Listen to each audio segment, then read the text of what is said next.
bilang isang national public health emergency. Ayon kay Dr. Louie Ocampo, Philippine Country Director of the Joint United Nations Program on HIV/AIDS, panahon na para bigyang prioridad ng bansa ang issue ng HIV. Louie Ocampo, kaakibat ng usapin sa HIV ang sektor ng edukasyon at paggawa. Ayon naman kay Mark De Castro, Strategy Manager ng Sustained Health Initiatives in the Philippines, sa kasalukuyan ay may 299 testing sites para sa HIV ang bansa. Habang may 4 community-based organizations din na tumutulong sa mga people living with HIV.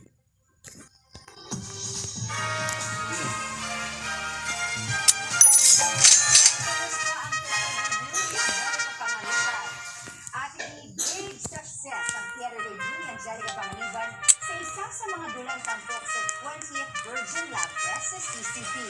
Sa mga pinirma ng Senado ang mga international recognitions na nagtanggap ni Julian Santos para sa nakaraang Metro Manila Film Fest na Binyana Espantajo.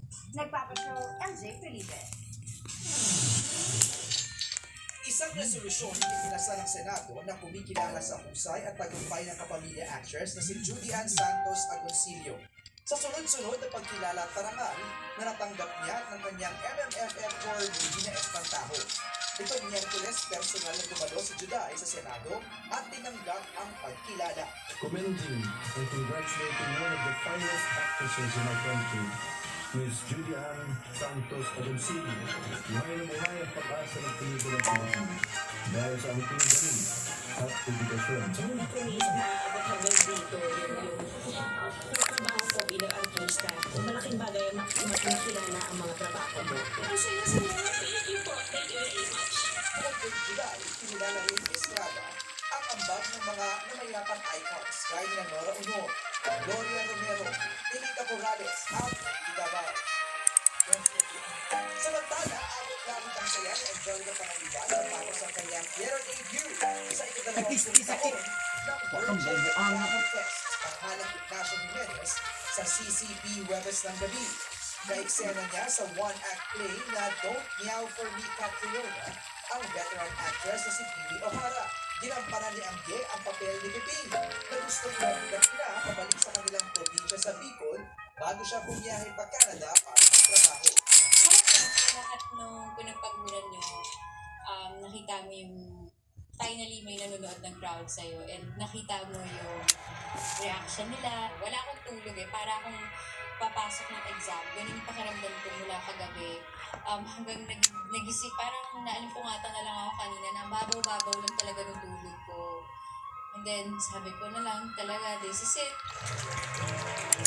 At dahil big success ang kanyang unang sabak sa teatro, masusundan na ba ito agad? Hindi ko pa masabi. Siguro ngayon parang kung lumilipad ako, mababa pa yung lipad ko. Parang gusto ko na talagang ramdamin. Tampok naman ang actress-director na si Vivette Ortesa kasama si Jamie Wilson sa tulang anniversary na bahagi pa rin ng Virgin Lab Fest mula June 11 hanggang 29. MJ Felipe. Anak mo. Sadaan sa dapat niya. Sa dapangan na Pilipinas na monitor ang tatlong barko ng China habang nagsasagawa ng live movement sa West Philippines. Organized food. Klase ng buwan. Sabot sa piyo, kisuan. Ilong na bago ng markings. Ilong. Ha? Ilong. Pato. Lilac. Yes. Naka-lilac na.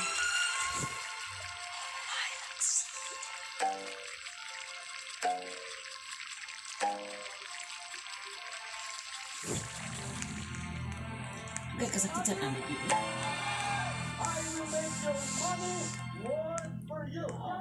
Sakit ka ibu, bakit kayo tapos? Ano naman? Karoon na. Like father, like son na. Ano ba talaga gusto mo? Hindi ako nagtawad sa iyo at saka sa nanay ko. Ito bang naglagay sa atin sa sitwasyon na yun? I'll give you stickers for life. Hindi po. I'm just gonna sleep. Wala akong pakialam.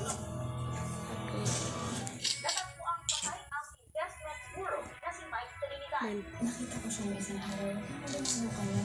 Parang mahal ba yung pinag-uusapan? Ano ba yun? Eh, excuse me. Personal mo kilala ang asawa ko. He's my father. Yung sumiko. Pagbabayaran ni Mike Trinidad, kanyang krimen, hanggang sa bupan.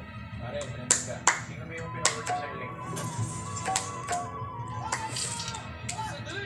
For those who subscribes to my channel, I will give you a free monkat. Yo. And I will pick your names randomly.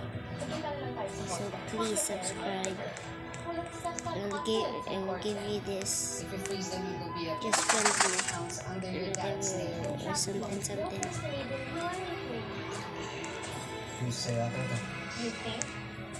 galit ako sa mga katulad ng mga scammer na wala silang konsensya.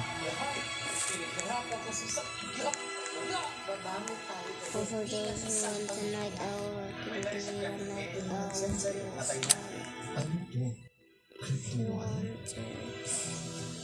Personally. Ano yan ang lakbiran ng birds? Crypto wallet. Mahigit 32 billion pesos yan. Pag nag-create mo ng crypto wallet, sabay nito ng freeze na ito ang kakumpas ng password. Pag na-access mo ang crypto wallet na ito, magbalik sa mga wallet na mapapayar na scammer at matatapos ng lahat ng problema mo. Gusto kong malaman kung nasaan yung pera natin! Yan ang suspect natin, si Samuel Trinidad. Nasa kanya yung pera natin. Ikaw yung scammer. Like kiwi, of course. Galing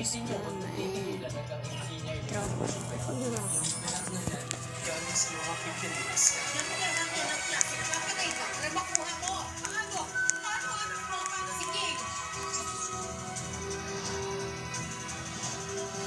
unahan ko sa kasi. Nangyayari mo. Para pagmahal ko ng buhay. Ang gamay.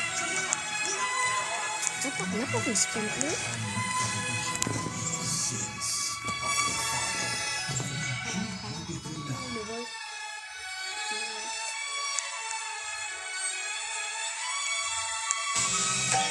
Naging nakabumpay ang tatlong araw na maritime patrol ng Armed Forces in the Philippines sa West Philippine Sea. Ito sa kabila ng presensya ng mga barko ng China sa lugar. Nagpapatrol, Bianca, Davao.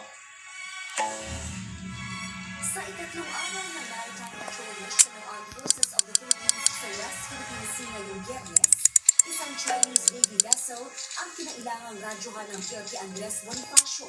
Dahil sa mga pumasok ito sa 12 nautical miles ng Panata Island, isang high tide elevation sa Kalayaan Island Group na okupado ng Pilipinas. You are within the Philippine territorial sea at 6.4 nautical miles northwest of Panata Island, where state party Urgos.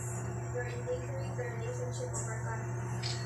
Leave immediately. They are also giving their stance that they own the West Philippine Sea, but as our Philippine Navy, we counter-challenge that Panata Island and KIG is part of the Philippines, territorials of the Philippines. Once we issued our radio challenge, they immediately changed their course going to Subi direction.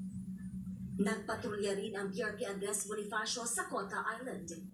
Sa kabuuan ng isinagawang maritime patrol sa Pag-asa Island, Parola Island, Likas Island, Cota Island at Panata Island, 3 barko ng People's Liberation Army Navy ang na-monitor sa radar. Pero isa lang dito ang nagtangkang lumapit. May mga na-monitor ding Chinese maritime militia vessels. Importante na maikutan natin ang mga isla because this is how we establish our naval presence. Kung sa bahay natin, kung mga isla natin ito, in-ensure lang natin na nati-check natin ang status. Siyempre ang mga ginagawa ng mga naka-station doon, in-ensure natin na nati-check natin lahat ng mga pwede natin magawa or pwede natin mabantayan dito sa mga isla natin.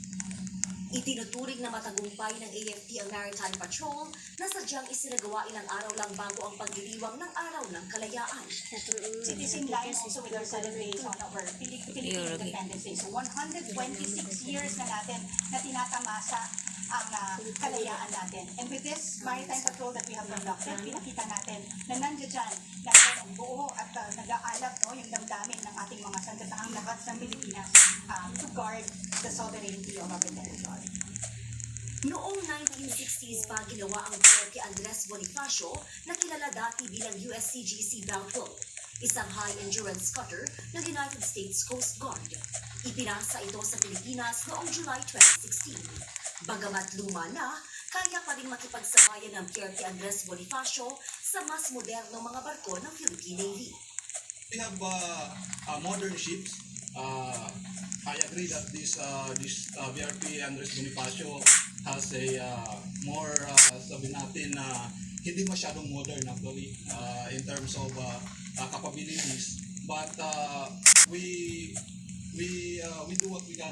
So kung para ma-establish lang yung presence natin. We're currently conducting yung paintings and however due to yung operational requirements, we need to stop yung preparation namin. Pero once na we are anchored, continuous po yung maintenance and repair po sa barko. Katatapos lang ng Maritime Patrol pero panibagong misyon na naman ang naghihintay sa BRP Andres Bonifacio. At gaya ng katapangang ipinakita ng ating bayani, ang mga tropa dito sa barko handang igiit kung ano ang ating bitbit at kanilang tapang at paninindigan. Bianca Dava, ABS-CBN News, West Philippine Sea. Tiniyak ni National Defense Secretary Gilberto Teodoro na matutugunan na mga pangailangan sa gamot at kalusugan ng mga residente sa Balabac, ang pinakadulong bayan sa Palawan. Sa harap po ito ng plano ng pamahalang magsagawa ng paliparan, naval at air base sa naturang bayan. Nagpapatrol, Jesse Cruzat. Matagal nang may iniindang sakit sa tiyan at nanlalabo ang mga mata ng 62 anyos na si Nora. Gustuhin man niyang magpatingin sa doktor, wala siyang kakayanan at sapat na pera. Kailangan pa niya kasing bumiyahe ng halos 6 na oras makarating lang sa ospital sa Puerto Princesa mula sa Balabac na pinakadulong bayan na ng Palawan. Malayo. Alam mo, katulad sa amin, mahirap. Wala pang gastos. Dito, yung mga tungkol sa sa ospital, pero mayroon na rin. Pero kulang pa, wala pa mga kuryente dyan. Magamot kulang. Kaya naman sinamantala na ni Nora ang pagkakataon para makapagpa-check up at makakuha ng libreng gamot sa all-in-one bayanihan outreach activity hatid ng Philippine Air Force at iba pang volunteer groups. Ayon sa lokal na pamahalaan ng Balabac, isa ang suliranin sa kalusugan sa patuloy nilang hinahanapan ng solusyon. Malaki talaga problema kung sa facilities ng medical